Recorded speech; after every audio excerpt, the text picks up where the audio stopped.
हिंदी में कुछ ऐसे शब्द होते हैं जिनमें लिंग, वचन और कारक का कोई प्रभाव नहीं पड़ता। ऐसे शब्दों को अविकारी शब्द या अवयवी शब्द कहते हैं, जैसे कि संबंध बोधक शब्द, विस्मयादि बोधक शब्द या क्रिया विशेषण। तो आज हम क्रिया विशेषण के बारे में विस्तार से पढ़ेंगे। तो शुरू करते हैं। आज का हमारा विषय है क्रिया विशेषण। तो पहले जैसे क्रिया किसे कहते हैं? क्रिया जिन शब्दों में किसी कार्य का करना या होना पाया जाता है उसे हम क्रिया कहते हैं, और क्रिया की विशेषता बतलाने वाले शब्दों को क्रिया विशेषण कहते हैं। जो हम काम करते हैं उस काम की विशेषता बतलाने वाले शब्दों को क्रिया विशेषण कहते हैं। अब क्रिया विशेषण को हम इस उदाहरण से समझेंगे। जैसे लड़का धीरे धीरे चल रहा है। लड़का कैसे चल रहा है? धीरे धीरे चल रहा है। लड़का चल रहा है, ये क्रिया हो गई। और लड़का कैसे चल रहा है? धीरे धीरे चल रहा है। तो ये क्रिया की विशेषता बतला रहे हैं। अब मीरा ने कम फल खाए। मीरा ने फल खाए क्रिया हो गई, और मीरा ने कम फल खाए ये उस क्रिया की विशेषता हो गई।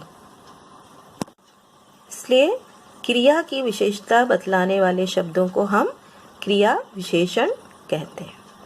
अब ये क्रिया विशेषण के प्रकार यानी भेद। क्रिया विशेषण कितने भेद होते हैं? क्रिया विशेषण के 4 भेद होते हैं। इन्हें 4 भागों में बांटा गया है। पहला है रीतिवाचक क्रिया विशेषण। रीतिवाचक क्रिया विशेषण।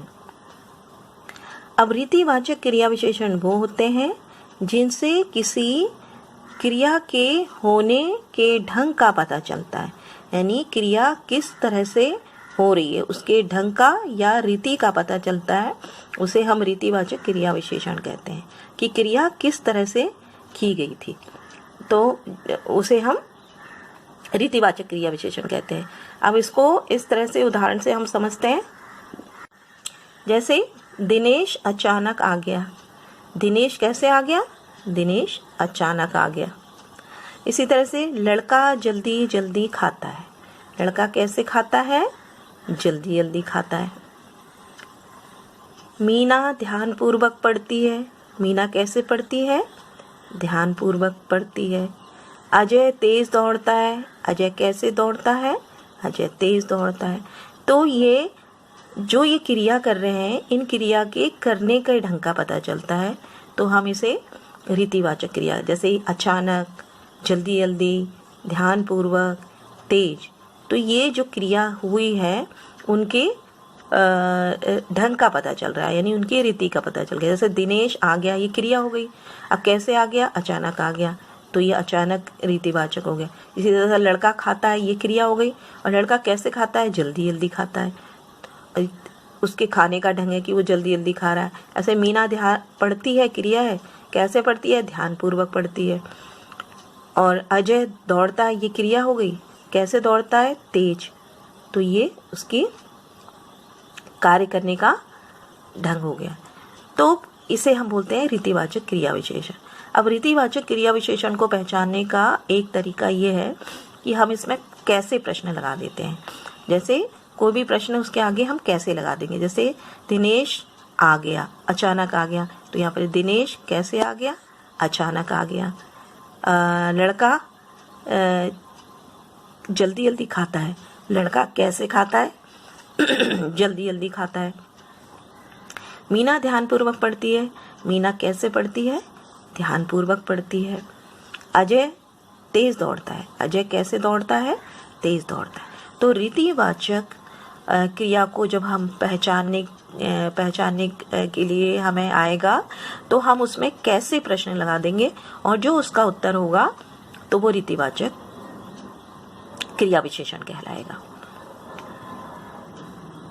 अब जो दूसरा है वो है कालवाचक। काल का मतलब होता है समय। तो कालवाचक क्रिया उसे कहते हैं जिनसे हमें ऐसी क्रिया जिनसे हमें किसी क्रिया के होने का समय का पता चलता है, किसी क्रिया के होने का समय का पता चलता है, उसे हम कालवाचक क्रिया विशेषण कहते हैं। ऐसी क्रिया जिनसे किसी कार्य के होने के समय का पता चलता है उन्हें कालवाचक क्रिया विशेषण कहते हैं। जैसे ये काम किस वक्त हुआ, किस समय हमने ये काम किया, या जो भी कार्य हुआ वो किस समय हुआ, तो उस का जो हमें समय का पता चलेगा तो उसे हम कालवाचक क्रिया विशेषण कहेंगे। इसको भी हम उदाहरण से समझते हैं। जैसे पहला है सीमा कल आएगी। सीमा कब आएगी? सीमा कल आएगी। अब यहाँ पे कल यानी इसके समय का पता चल रहा है। सुनील आ गया, सुनील आया है, ये क्रिया है।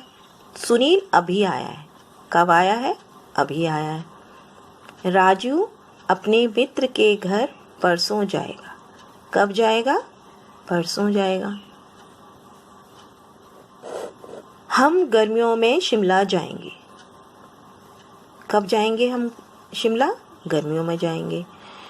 तो जिससे हमें समय का पता चल रहा है, इनसे जैसे कल, अभी, परसों, गर्मियों, इसमें हमें उस वक्त का पता चल रहा है जिस वक्त हम ये क्रिया करेंगे। तो जब हमें किसी क्रिया के करने से उसके समय का, काल का पता चलता है तो उसे हम कालवाचक क्रिया विशेषण कहते हैं। अब इसको पहचानने का तरीका ये है कि इसमें हम प्रश्न लगाएंगे कब।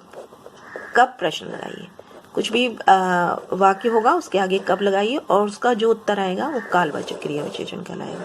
जैसे सीमा कल आएगी। अब इसमें प्रश्न लगाया हमने, सीमा कब आएगी? हमें इसका उत्तर मिला कल।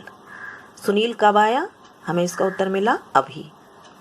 राजू अपने मित्र के घर कब जाएगा? इसका उत्तर हमें मिला परसों। हम शिमला जाएंगे, कब जाएंगे? गर्मियों में जाएंगे, तो इसका उत्तर मिला हमें गर्मियों में। तो इस तरह से जब किसी क्रिया से क्रिया विशेषण से जिनसे हमें किसी क्रिया के होने का समय का पता चलता है उसे कालवाचक क्रिया विशेषण कहते हैं। अब तीसरा जो है वो है स्थानवाचक क्रिया विशेषण। अब स्थानवाचक क्रिया विशेषण वो होते हैं जो शब्द क्रिया के होने के स्थान या दिशा का बोध कराते हैं, उन्हें स्थानवाचक क्रिया विशेषण कहते हैं। मतलब क्रिया के होने का स्थान मतलब जो क्रिया हुई है वो किस जगह पर हुई है, और दूसरा या किस दिशा में हुई है। हमें उसका स्थान या दिशा का जो बोध कराते हैं उन्हें हम स्थानवाचक क्रिया विशेषण कहते हैं। जैसे पिताजी फल खरीदने बाजार गए हैं। अब पिताजी फल खरीदने कहाँ गए हैं? बाजार गए हैं। उस तरफ बहुत अंधेरा है। कहाँ पर बहुत अंधेरा है? उस तरफ बहुत अंधेरा है। अजय यहाँ आया था। अजय कहाँ आया था? यहाँ आया था। तुम जाकर ऊपर बैठो। कहाँ बैठो? ऊपर बैठो। बच्चे अंदर बैठे हैं। कहाँ बैठे हैं? अंदर बैठे हैं। तो ये जैसे ये बाजार, उस तरफ, कहाँ, ऊपर, अंदर, ये जो शब्द हैं, ये जो क्रियाएं हो रही हैं, इनसे हमें स्थान और दिशा का पता चल रहा है। बाजार स्थान हो गया, उस तरफ दिशा हो गई, यहाँ भी जगह हो गया, ऊपर स्थान हो गया। तो ये सब चीज़ कहलाती है कि जिन शब्दों से हमें जो शब्द क्रिया के होने के स्थान या दिशा का बोध कराते हैं उन्हें स्थानवाचक क्रिया विशेषण कहते हैं। अब स्थानवाचक क्रिया विशेषण को पहचानने के लिए हमें कहाँ प्रश्न करना है?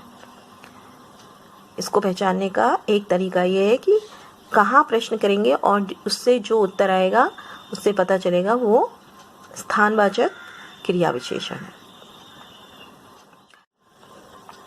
परिमाणवाचक क्रिया विशेषण। परिमाण का मतलब होता है मात्रा। तो जो शब्द क्रिया के होने की मात्रा अथवा परिमाण का बोध कराते हैं उन्हें परिमाणवाचक क्रिया विशेषण कहते हैं।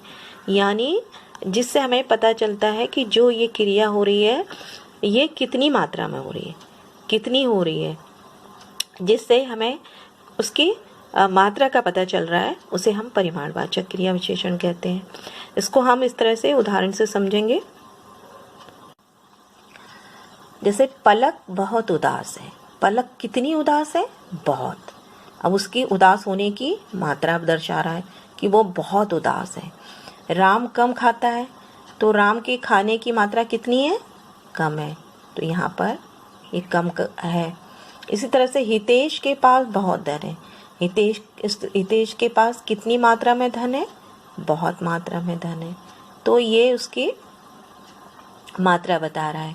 इसी तरह से मीना कम बोलती है, तो मीना कितना बोलती है? मीना कम बोलती है। अब इन क्रियाओं में हमें किसी भी कार्य की मात्रा का पता चल रहा है कि कितनी मात्रा या परिमाण का पता चल रहा है, तो इसे हम परिमाणवाचक क्रिया विशेषण कहते हैं। अब इसको पहचानने का तरीका ये, हम प्रश्न करेंगे कितना। पलक कितना उदास है? बहुत उदास है। कितनी उदास है? बहुत उदास है। राम कितना खाना खाता है? कम खाना खाता है। हितेश के पास कितना धन है? बहुत धन है। मीना कितना बोलती है? कम बोलती है। तो ये जो परिमाणवाचक क्रिया विशेषण है, इसको पहचानने के लिए हम कितना प्रश्न करें, मन में प्रश्न करेंगे कितना, और जो उत्तर आएगा उससे हम परिमाणवाचक क्रिया विशेषण को पहचानेंगे। तो आज हमने पढ़ा क्रिया विशेषण के प्रकार। क्रिया विशेषण 4 प्रकार के होते हैं, जैसे रीतिवाचक क्रिया विशेषण, रीतिवाचक में काम करने के ढंग का पता चलता है, किस तरह से तरीके का पता चलता है कि किस तरह से कार्य करते हैं। कालवाचक क्रिया विशेषण, इसमें काम करने के समय का पता चलता है कि इसलिए हम इसे कालवाचक क्रिया विशेषण कहते हैं। और स्थानवाचक क्रिया विशेषण में कार्य करने के स्थान या दिशा का पता चलता है, तो हम उसे स्थानवाचक क्रिया विशेषण कहते हैं। और परिमाणवाचक क्रिया विशेषण में किसी कार्य के करने के परिमाण या मात्रा का बोध होता है, तो उसे हम परिमाणवाचक क्रिया विशेषण कहते हैं। अब हम इसके अभ्यास प्रश्न करेंगे और जानेंगे कि ये कौन कौन से क्रिया विशेषण हैं। पहला है गृह कार्य लगभग हो गया। अब ये कौन सा क्रिया विशेषण है? तो हम इसमें प्रश्न लगाएंगे कितना हो गया। कितना हो गया? गृह कार्य लगभग हो गया है, कितना हो गया है? तो ये कौन सा क्रिया विशेषण हो गया जिसमें कितना लगता है? यानी ये परिमाणवाचक क्रिया विशेषण हो गया। श्वेता कम बोलती है। श्वेता कितना बोलती है? कम बोलती है, तो ये परिमाणवाचक क्रिया विशेषण हो गया। गेंद नीचे लुढ़क गई। गेंद नीचे लुढ़क गई, यानी इसमें प्रश्न बनेगा कहाँ लुढ़क गई। अब ये कहाँ प्रश्न आया इसमें, तो ये कहाँ लुढ़क गई है? नीचे लुढ़क गई है, तो ये नीचे क्या हो गया? स्थान हो गया, तो ये स्थानवाचक क्रिया विशेषण हो गया। कुत्ता उधर गया है। कुत्ता कहाँ गया है?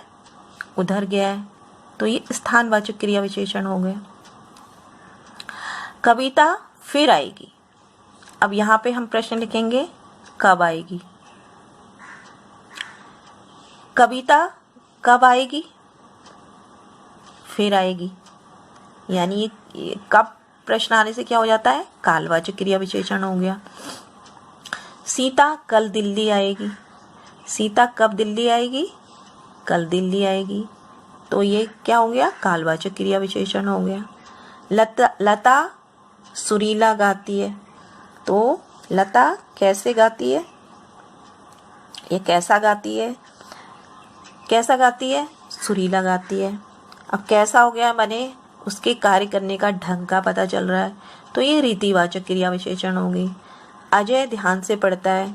अजय कैसे पढ़ता है? ध्यान से पढ़ता है, तो ये रीतिवाचक क्रिया विशेषण होगी। बच्चा बहुत रोया। बच्चा कैसे रोया? बच्चा कितना रोया, कितना रोया, यहाँ पे कितना हो गया, बच्चा कितना रोया। तो अब इससे हमें इसकी मात्रा का पता चल रहा है, तो ये परिमाणवाचक क्रिया विशेषण हो गया। और बच्चा जोर से रोया होता तो कैसे रोया होता, अगर यहाँ पे जोर होता, कैसे रोया होता, तो कैसे होने पर ये रीतिवाचक हो जाता। अब यहाँ पे बहुत पूछा है तो ये कितना लिख दिया हमने, कितना रोया तो बहुत रोया, तो कितना में आ गया है परिमाणवाचक क्रिया विशेषण। अगर यहाँ पे बहुत जोर से रोया होता तो हम पूछते कैसे रोया, तो ये हो जाता रीतिवाचक क्रिया विशेषण। तो इस तरह से जो आज हमने ये उदाहरण देखे, इसमें हमने इस तरह से एक ट्रिक लगाएंगे कि कितना प्रश्न लगाएंगे, कितना लगाने से जो उत्तर आता है उससे हमें पता चल जाता है कि कितना परिमाणवाचक जो क्रिया विशेषण होती है उसको जानने के लिए हमें कितना लगाते हैं, और जो कहाँ होता है वो स्थानवाचक क्रिया विशेषण को जानने के लिए लगाते हैं, और जो कब होता है वो कालवाचक क्रिया विशेषण को जानने के लिए लगाते हैं, और कैसा जो प्रश्न अगर बनाते हैं तो वो रीतिवाचक क्रिया विशेषण को जानने के लिए लगाते हैं। आपको ये अध्याय अच्छी तरह से समझ में आ गया होगा।